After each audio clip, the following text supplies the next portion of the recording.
क्या आप जानते हैं कि पौराणिक कथाओं में सबसे विवादास्पद चरित्रों में से एक रावण को शिव का सबसे बड़ा भक्त माना जाता है?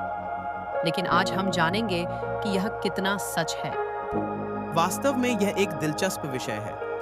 कई लोगों का मानना है कि रावण की भक्ति अद्वितीय अद्वितीय थी। देखिए, रावण ने शिव तांडव स्तोत्र की रचना की, जो आज भी शिव भक्ति का एक महत्वपूर्ण हिस्सा है। पुराणों के अनुसार यह स्तोत्र इतना शक्तिशाली था कि इससे स्वयं महादेव प्रसन्न हो गए। हम और उन्होंने कैलाश पर्वत को उठाने का प्रयास भी किया था, है ना? कि कब बिल्कुल सही। लेकिन यहाँ एक महत्वपूर्ण बात है, रावण की भक्ति में एक बड़ी कमी थी। उनकी भक्ति में अहंकार का तत्व बहुत प्रबल था। वे शक्ति प्राप्ति के लिए भक्ति करते थे। तो क्या यह कहा जा सकता है कि उनकी भक्ति एक तरह का सौदा थी? बिल्कुल। और यही कारण है कि उन्हें पूर्ण समर्पित भक्त नहीं माना जाता।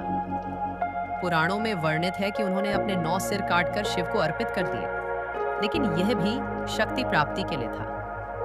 और शायद इसीलिए उनका अंत भी दुखद हुआ। उनका अहंकार ही उनके विनाश का कारण बना। देखिए, रावण के पास असीम ज्ञान था। वे वेदों के ज्ञाता थे, संगीत के महान विद्वान थे, लेकिन ज्ञान के साथ विनम्रता का न होना उनकी सबसे बड़ी कमजोरी थी। यह बात आज के समय में भी उतनी ही प्रासंगिक है ना? बिल्कुल सही कहा। आज भी हम देखते हैं कि लोग धार्मिक कार्यों को दिखावे के लिए करते हैं। भक्ति का मार्ग प्रेम और समर्पण का मार्ग है, सौदे का नहीं। तो क्या यही रावण की कहानी से सबसे बड़ी सीख है? हाँ, रावण का चरित्र हमें सिखाता है कि ज्ञान और शक्ति के साथ विनम्रता का होना कितना आवश्यक है।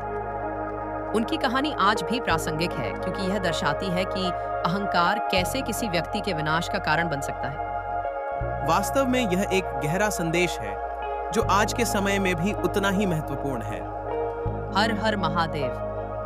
आज की इस चर्चा से हमने सीखा कि सच्ची भक्ति वह है जिसमें निस्वार्थ भाव और विनम्रता हो। हर हर महादेव। धन्यवाद इस ज्ञानवर्धक चर्चा के लिए।